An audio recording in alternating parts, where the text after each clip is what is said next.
Hello guys, तो कैसे हैं आप लोग। तो मैं एक और न्यूमान वाले लेके आ चुका हूँ। चलिए वीडियो को स्टार्ट करते हैं। तो सबसे पहले हमें बताते हैं, एक दिन एक बहुत बड़ा अर्थक्वेक आया था और उसने पूरी दुनिया को हिला के रख दिया था और उसी कारण डंजन अपीयर हुए और जो मॉन्स्टर निकले थे डंजन में से उनके ऊपर किसी भी हथियार का असर नहीं होता था और सिर्फ एक ही चीज़ थी जो उन लोगों का सामना कर सकती थी। वो लोग जिनके पास सुपर नेचुरल पावर थी, जिनको जाना जाता है स्किल के नाम से, और स्किल का यूज़ करके मॉन्स्टर को हराने से जो स्किल होल्डर है वो लेवल अप कर सकते हैं और वो अपने आप को ताकतवर बना सकते हैं और ज़्यादा हाइट तक। और जो ये पावरफुल लोग हैं वो लोग इंस्पायर करते हैं डर और रिस्पेक्ट, और उनको जाना जाता है अवेकेंड के रूप में। और फिर हम देखते हैं एक जन इस गोब्लिन से लड़ रहा होता है और फिर हम इसके बारे में बताते हैं कि सरागी टासुकासा और इसका लेवल 4 होता है स्किल इमिटेट। और गाइस यही हमारा एमसी होगा इस सीरीज का। और फिर वो इस गोब्लिन के ऊपर एक हमला करता है, फिर हम देखते हैं उस गोब्लिन को एक कट पड़ता है और फिर स्किल लिखी हुई आती है इमिटेट। ये फेल हो चुकी है टारगेट की स्किल को कॉपी करने में और ये सीन को इसको बहुत ज़्यादा गुस्सा आता है। फिर हम देखते हैं जिसको इसने तलवार मारी थी वो इसके ऊपर हमला करता है चिल्लाते हुए, फिर एक आवाज़ आती है बर्न फायर बॉल। और फिर हम देखते हैं एक आग की बॉल आती है और उस गोब्लिन को जला देती है। और फिर वो अपने एमसी से बोलता है तुम्हें इतनी परेशानी नहीं होनी चाहिए थी एक कचरे को मारने के लिए, इडियट। फिर हम इसके बारे में बताते हैं टोडो काकेरू और इसका लेवल 15 होता है और इसकी स्किल फ्लेम मास्टर। फिर एमसी बोल रहा होता है जो ये आदमी मेरे सामने खड़ा हुआ है टोडो काकेरू, इसको कहा जाता है नेक्स्ट जनरेशन का शाइनिंग स्टार अवेकेंड में से। और जो रीजन है वो इसकी स्किल में है। जो स्किल्स हैं जो सिलेक्टेड ग्रुप है इंसानों के उनमें दिखने लगी थी जब डंजन शुरुआत में अपीयर हुए थे, और वो लोग रैंक की मदद से ये बता सकते हैं कि कौन सुपीरियर है अवेकेंड के रूप में। और फिर एमसी बोलता है ऐसे वहीं बैठे मत रहो अपना स्टूपिड चेहरा लेकर कि सरागी जल्दी से वो मैजिक स्टोन लेकर आओ, कम से कम ये तो ट्राई करो तुम कुछ काम आओ। फिर एमसी बोलता है ठीक है। फिर हम बताते हैं फ्लेम मास्टर, इसको माना जाता है एक्स्ट्रा ऑर्डिनरी पावरफुल स्किल जिसके कारण ये फायर को मैनिपुलेट कर सकता है अपनी मर्जी से। और फिर ये है मेरी स्किल इमिटेट, और ये स्किल मॉन्स्टर की स्किल कॉपी कर सकती है लेकिन जो सक्सेस रेट है वो बहुत ज़्यादा लो है और ये मुझे फोर्स करता है कि मैं अपनी ज़िंदगी को खतरे में डालूं मॉन्स्टर के पास जाने के लिए। ये बिल्कुल फ्लॉड स्किल है बिना किसी काम की। और फिर उसकी टीम के बाकी लोग आते हैं और बोलते हैं डूड तुम कितना और देर लगाओगे डंजन को क्लियर करने में। और फिर हम उनके बारे में बताते हैं योशीमोरा रिकू और इसका लेवल 10 होता है स्किल हेयर कटलिन स्ट्रेंथ। और फिर हमें दूसरे के बारे में बताते हैं इनाओ हयातो, इसका लेवल 11 होता है स्किल थंडर बोल्ट। और फिर ये बोलता है तुम तो फाइट भी नहीं कर सकते और तुम्हारी स्किल तो पूरी तरीके से कचरा है, तुम क्यों ऑलरेडी गिव अप नहीं कर देते। फिर ये इसके ऊपर हाथ रख के बोलता है इस तरीके से बातें मत करो, हम सारे के सारे दोस्त हैं है ना। और फिर ये किसर आगे से बोलता है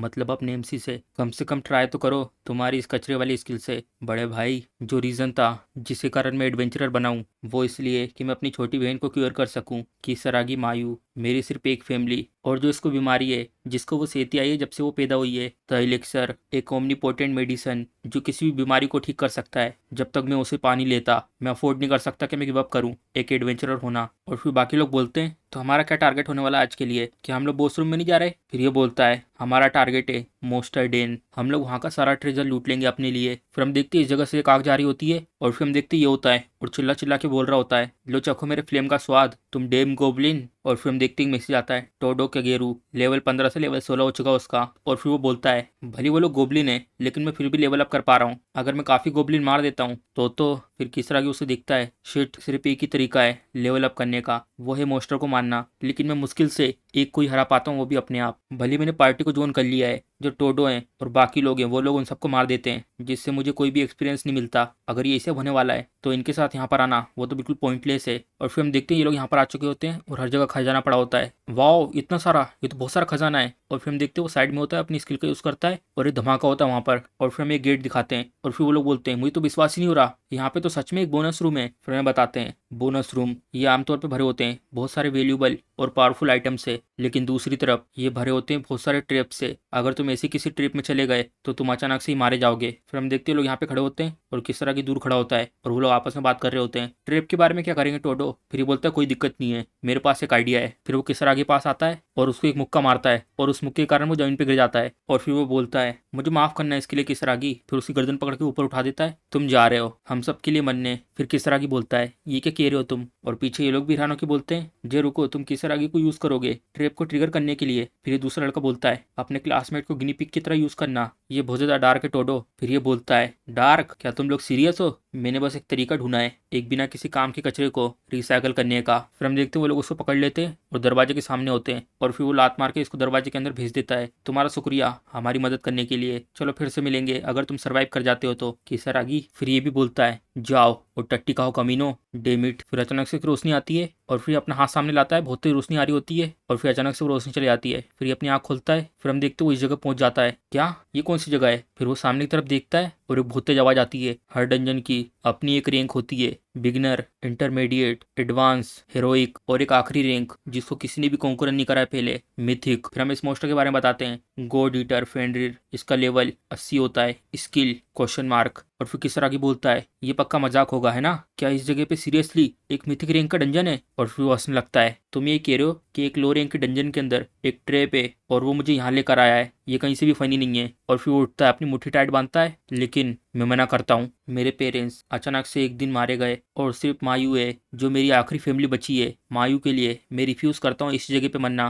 फिर वो वहां से कूदता है, ये लो तुम बास्टर्ड। और फिर वो उसके पास पहुंच चुका होता है और वो बहुत तेज धार लगाता है और उसकी धार से वो पीछे गिरने लगता है और बहुत दूर जाकर टकराता है। और फिर हमें मैसेज आता है, इमिटेड स्किल, टारगेट की स्किल कॉपी करने में फेल हो चुकी है। और उसके मुंह से खून निकल रहा होता है। क्या ये सच में अंत है? नहीं, इस तरीके से नहीं। मुझे माफ करना मायू, इतना ज्यादा बेकार ब्रदर होने के लिए। और फिर वो देख रहा होता है सामने की तरफ और उसके सर से खून बह रहा होता है। और फिर आवाज आती है, सेठ। और अचानक से पूरी जमीन टूट जाती नीचे की। और फिर ये भी हैरान हो जाता है, ये कैसे हुआ? फिर हम देखते हैं उस मोस्टर पे बहुत ज्यादा प्रेशर पड़ता है और फिर से आवाज आती है, गुड बॉय फेनरिर। और फिर हम देखते हैं एक जन यहाँ पे चल के आता है। तुम्हें पता है ना, मैं अप्रिशिएट करूंगी अगर तुम इसके साथ थोड़ा जेंटल व्यवहार करोगे। और वैसे भी ये एक इंपॉर्टेंट गेस्ट है, मैं तुम्हारा स्वागत करती हूँ मेरे कैसल में। तुमसे मिलकर अच्छा लगा। फिर ये दिखता है, कौन कौन हो तुम? फिर ये बोलती है, ओह तुम तो अच्छे शेप में हो, जैसा मैंने सोचा था उससे भी, लेकिन मुझे लगता है अभी भी इम्पॉसिबल है जैसे अभी तुम हो। फिर उसे गाल पे हाथ रखती है। फिर ये बोलता है, तुम क्या कर रही हो ये सब? फिर वो उसे कान पे आके बोलती है, ये मेरी तरफ से तोहफा है तुम्हारे लिए। फिर उनके नीचे एक मैजिक सर्कल बनता है, अपना ध्यान रखना। अचानक से इसके अंदर बहुत तेज एनर्जी आती है और फिर हमें बताते हैं जो इसके लिए इमिटेड वो इवॉल्व हो चुकी कॉपीकेट में और बहुत सारे अमाउंट में माना पार्टिकल्स रिसीव हुए हैं और अभी इसी वक्त लेवल एडवांस हो रहा है। फिर एमसी बोलता है मन में, लेवल अप? और मेरी स्किल भी इवॉल्व हो चुकी है, आखिरकार अभी ये सब क्या हुआ?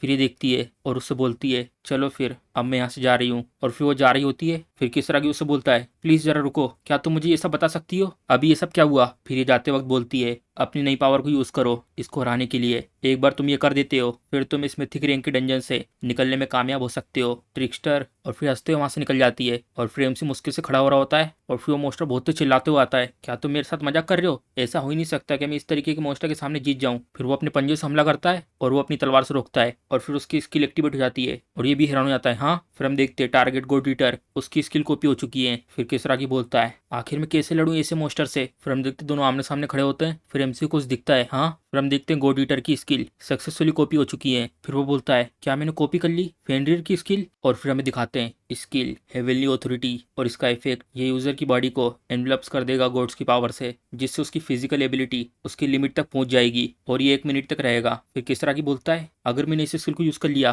तो मैं शायद जीत सकता हूँ, लेकिन ये सिर्फ 1 मिनट तक रहेगा। मुझे अच्छे से ये सोचना होगा कि मैं कब इसे यूज करूँ। और फिर हम देखते हो भेड़िया यहाँ से कूदता है और चारों तरफ से इसके ऊपर हमला करने लगता है और एमसी सबको डोज कर रहा होता है और उन सारे अटैक को आसानी से डोज कर रहा होता है। मेरी बॉडी बहुत ज्यादा हल्की महसूस हो रही है, मैं शायद इसलिए इतना ज्यादा फास्ट रिएक्ट कर पा रहा हूँ क्योंकि मेरा लेवल इंक्रीज हो चुका है। लेकिन मैं अभी भी सरप्राइज हूँ कि मैं फेनरिर की स्किल कॉपी कर पाया। और फिर हम बताते हैं स्किल के बारे में। जो स्किल है इमीडिएट, इसका बहुत ज्यादा कम चांस है कि वो टारगेट की स्किल कॉपी करे और वो टारगेट स्किल डिसअपीयर हो जाएगी एक बार यूज करने के बाद। और इसकी कंडीशन है, इसको लेने के लिए तुम्हें फिजिकल कॉन्टेक्ट बनाना पड़ेगा टारगेट के साथ। फिर एमसी बोलता है, लेकिन जो ये कॉपी केट स्किल है ये बहुत ज्यादा इंसेन है। और फिर हम इसके बारे में बताते हैं, इसके 100% चांस है कि वो टारगेट की स्किल कॉपी करे और वो डिसअपीयर भी नहीं होगी एक बार यूज करने के बाद। इसको यूज करने के लिए फिजिकल कॉन्टेक्ट भी यूज कर सकते हो और तुम्हें एक बार एक्सपीरियंस करना है टारगेट की स्किल का। और फिर एमसी मन में बोलता है, ये गारंटी देना कि उसको बस एक बार टच करना है और तुम उसकी स्किल कॉपी कर सकते हो, ये बहुत ज्यादा अच्छा है। लेकिन उसका क्या मतलब है एक्सपीरियंस करने से? फिर हम देखते हो मोस्टर बहुत धार लगाता है और एमसी भी कंफ्यूज हो जाता है। और फिर हम देखते हैं एमसी के आसपास भी एनर्जी होती है, एमसी बहुत यहाँ पर होता है। और फिर दिखाते हैं स्किल डिवाइन वुल्फ फोर्स, इसका जो इफेक्ट है उसने लिमिट कर दिया तुम्हारी मोबिलिटी को। फिर ये मन में बोलता है, मैं सांस नहीं ले पा रहा, ये सब क्या हो रहा है? फिर से मैसेज आता है, divine wolf force successfully copy हो चुकी है। फिर हमें बताते हैं डिवाइन वुल्फ फोर्स की डिस्क्रिप्शन, सिल्वर वुल्फ की प्रेजेंस का यूज करके तुम इंटिमिडेट कर सकते हो ओपोनेंट को। इसका इफेक्ट तुम इससे टारगेट की मूवमेंट को रोक सकते हो और इसकी ड्यूरेशन 10 सेकंड तक रहेगा और ये डिपेंड करता है कि टारगेट का लेवल कितना है। फिर एमसी बोलता है, मैं समझ गया एक्सपीरियंस का क्या मतलब था। उसका मतलब था कि उसकी पावर को मैं अपने ऊपर हेड ऑन लूँ। इसने ऑलमोस्ट मेरे को मजबूर कर दिया था रोने पे। फिर सामने दिखता है और हैरान हो जाता है। फिर वो एक अपनी स्किल यूज करता है और एक बहुत पावरफुल एनर्जी इसकी तरफ आ रही होती है और एमसी भी देख के हैरान हो जाता है। और फिर हम देखते हैं वो ठीक उसके सामने होती है और फिर हम देखते हैं उसके पंजे के निशान बन जाते हैं वहाँ पे बहुत बड़े बड़े। ऐसा हो ही नहीं सकता, इसको खाने के बाद में सर्वाइव कर जाता। फिर वो बहुत तेज चिल्लाता है और फिर एमसी उसके ऊपर अटैक करता है अगर ऐसे चलता रहा मेरी पूरी ताकत यहाँ पे खत्म हो सकती है। मुझे लगा यहाँ पर 100% चांस है स्किल को कॉपी करने का, मैं मर सकता हूँ अगर मैंने इससे हिट लिया डायरेक्ट तो, लेकिन शायद इस स्किल से कुछ हो सकता है। फिर हम देखते हो अपने पंजे से उसके ऊपर हमला करता है, करो या मरो। फिर हम देखते हो स्किल को एक्टिवेट कर देता है हेवनली ऑथोरिटी, और एक वहाँ पे बहुत एनर्जी निकलती है और फिर मैसेज आता है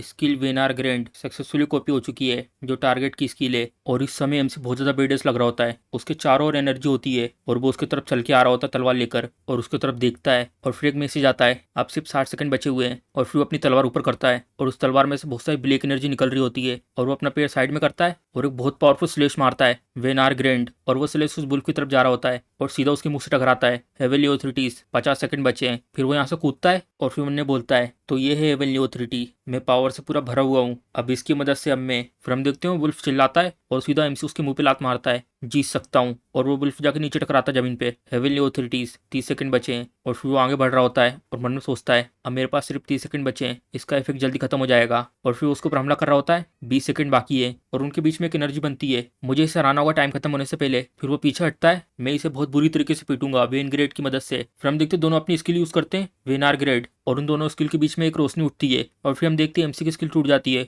और उसका हमला इसके पास आ रहा होता है और एमसी पटाख से साइड में हटता है, मैं इसके पास नहीं पहुंच पा रही थी दूर होने के कारण, और जो हमारा लेवल है उसके बीच में बहुत बड़ा डिफरेंस है। अगर ये बात है, वो अपना पैर पीछे करता है और उसकी तरफ बहुत ही स्पीड में जाता है, मुझे इसे बस हिट करना होगा डायरेक्टली। फिर वो एक हमला बना रहा होता है ये तो, फिर हम देखते उसके मुंह से बहुत ही रोशनी निकलती है, क्या काम नहीं करा। और फिर हम देखते बहुत पावरफुल हमला आता है उसकी तरफ और 8 सेकंड बचे होते हैं, और फिर हम देखते हैं वो अटैक एमसी के बहुत पास पहुंच चुका होता है और फिर बहुत ही धमाका होता है और एमसी हवा में कूदता है और वो बुल सेम अटैक तैयार कर रहा होता है। 5 सेकंड बचे हैं और एमसी अपनी तलवार पीछे करता है और उसके ऊपर फेंक के मारता है, नहीं तुम नहीं कर पाओगे अभी ये, और वो तलवार सीधे आंख में जाकर घुसती है उसके और वो बहुत तेज चिल्लाता है और फिर एमसी उसकी तलवार निकालता है आंख से और उसके ठीक ऊपर बैठा होता है। 3 सेकंड बचे हैं और अपनी तलवार ऊपर करता है, अब मैं यहाँ पे ये खत्म कर दूंगा। 2 सेकंड बचे हैं अभी इसी समय, और फिर एक आवाज आती है रुक जाओ। फिर वहीं रुक जाता है, उसकी आंख में वो तलवार लगने वाली होती है और वो वहीं रुक चुका होता है और हिल भी नहीं पा रहा होता। और फिर से मैसेज आता है कॉपी स्किल एक्टिवेट, और जो कॉपी स्किल है वो सक्सेसफुली एक्टिवेट हो चुकी है। और फिर ये आके बोलती है चलो तुमने अच्छा खेला है, ये बहुत ज़्यादा अच्छी परफॉर्मेंस थी सच में।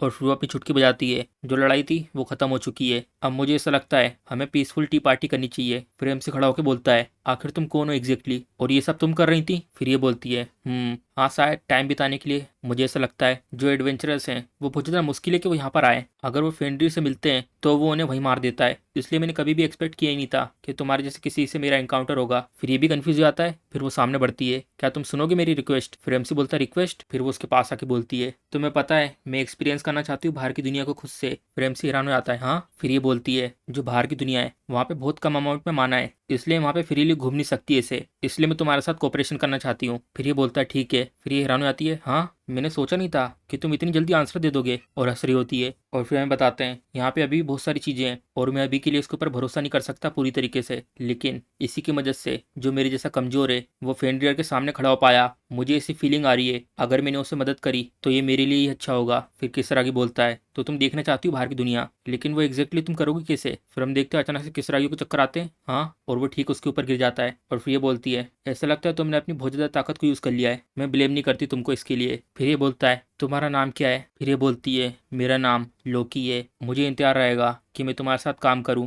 किसरागी तासुकासा। फिर हमें यहाँ का सीन दिखाते हैं, फिर हम देखते हैं वो ये बेड पे सो रहा होता है, ये कौन सी जगह है, इसको तो मैं जानता ही नहीं हूँ। फिर बाजू में से आवाज आती है ऐसा लगता है तुम आखिरकार उठ चुके हो सोए हुए लड़के। फिर किसरागी बोलता है आखिर तुम कौन हो, क्या कितनी बुरी बात है तुम मुझे इतनी जल्दी भूल गए। फिर हम देखते हैं छोटी बच्ची कुर्सी में बैठी होती है, तुम तो बहुत ज्यादा कोल्ड हार्टेड हो। फिर एमसी बोलता है जरूर रुको तुम लोकी सान हो। फिर वो कुर्सी से उतरती है, जो सम्मान देने वाली चीजें उसको तुम अलग कर सकते हो, मेरे को सिर्फ तुम लोकी बोलो ये ठीक रहेगा। और वो ठीक उसके सामने जाती है और बोलती है मुझे लगा आखिरकार मुझे मौका मिलेगा बाहर की दुनिया को एंजॉय करने का, लेकिन तुम पूरे टाइम इस बिस्तर पे ही थे, तुमने मुझे बहुत बोर कर दिया है, तुम्हें इन सब की भरपाई करनी होगी। फिर एमसी बोलता है प्लीज सबसे पहले इस तरीके से मेरे सामने से हटो, फिर हम लोग बाद में बात करेंगे। फिर एमसी बोलता है क्या तुम मुझे बता सकती हो मेरे बेहोश होने के बाद क्या हुआ था। और फिर लोकी बताती है मैं तुम्हारी पूरी बॉडी को मेरे साथ कैरी करके यहाँ पे लेके आई थी और मैंने हम दोनों को बिगनर रैंक के डंजन पे टेलीपोर्ट कर दिया था। फिर एमसी बोलता है तो ऐसी बात है, तो तुम मेरे को इस हॉस्पिटल में कैसे लेके आई। फिर ये बोलती हॉस्पिटल, हाँ तो इस जगह को ये कहते हैं, मैंने तुम्हारी अनकॉन्शियस बॉडी को उस जगह पे छोड़ दिया था जहाँ पे मैंने हम दोनों को टेलीपोर्ट करा था, जिससे कि आसपास के एडवेंचरर तुम्हें ढूंढ सके, और जिसने तुम्हें ढूंढा वो यहाँ पे तुम्हें लेके आ गया। और फिर एमसी बोलता है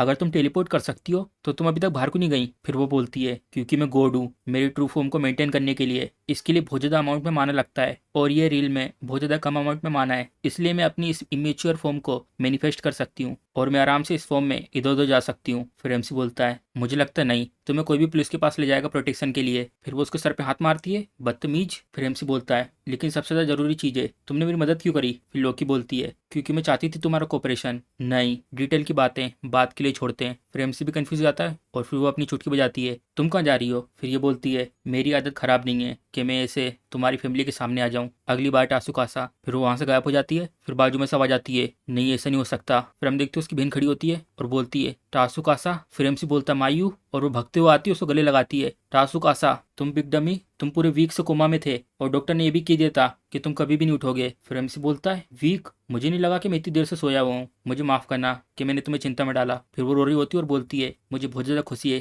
कि तुम उठ चुके हो, अगर तुम भी मुझे छोड़ के चले आते तो। फिर एमसी बोलता सब ठीक है, मैं कहीं नहीं जा रहा क्योंकि हम दोनों एक दूसरे की फैमिली है। फिर वो खुश हो जाती है और फिर वो बोलती है ठीक है अब मैं जा रही हूँ, अब आराम करो तुम यहाँ पर। फिर एमसी बोलता है अपने आप को ज़्यादा पुश मत करना, ठीक है मायू? फिर वो बोलती है चिंता मत करो, मैं कुछ समय से बहुत अच्छा फील कर रही हूँ। फिर वो चले जाती है और एमसी बोलता है यह हमेशा की तरह ऐसी ही है। फिर लोकी वापस आती है और बोलती है टासू कासा क्या वो तुम्हारी सिस्टर थी? फिर एमसी बोलता है हाँ, उसका नाम मायू है और वही मेरी आखिरी फैमिली बची है। मायू बीमार है जब से वो पैदा हुई है तभी से, और सब डॉक्टर ने कहा है इस कर्ज का कोई इलाज नहीं है, इसलिए मैं कुछ समय से डंजनों में जा रहा हूँ कि मैं ढूंढ सकूँ वो मेडिसिन जो क्योर कर सकती किसी भी एलिमेंट्स को। फिर ये बोलती तो ऐसी बात है, मैं माफ़ी चाहती हूँ ये बताने के लिए, लेकिन जो बीमारी तुम्हारी सिस्टर को जिसके कारण इतनी उसको परेशानी हो रही है उसको क्यों नहीं कर सकते अगर तुम्हें वो मेडिसिन मिल भी जाती है तो। फिर ये गुस्से में बोलता है क्या तुम्हारा ऐसे क्या मतलब है? और फिर वो बोलती है जो उसका कर्ज है वो मोस्टली एक डंजन कर्ज है। फिर एमसी भी हैरान होकर बोलता है डंजन कर्ज? फिर लोकी बोलती है मुझे लगा तो जो कर्ज है जो स्किल से आते हैं वो बहुत ज़्यादा प्रीसियस होते हैं, मुझे नहीं पता एग्जैक्टली ये किसने करा है लेकिन ये काम किसी दूसरे मिथिकल रैंक बींग का है, बिल्कुल मेरे जैसे। फिर एमसी बोलता है अगर ये कर्ज स्किल से आया है, अगर जिस गॉड ने वो कास्ट किया है अगर हम उसे टेक डाउन कर देते हैं तो ये कर्ज भी ब्रेक हो जाएगा, है ना? फिर ये बोलती करेक्ट। फिर एमसी उससे बोलता है लोकी सान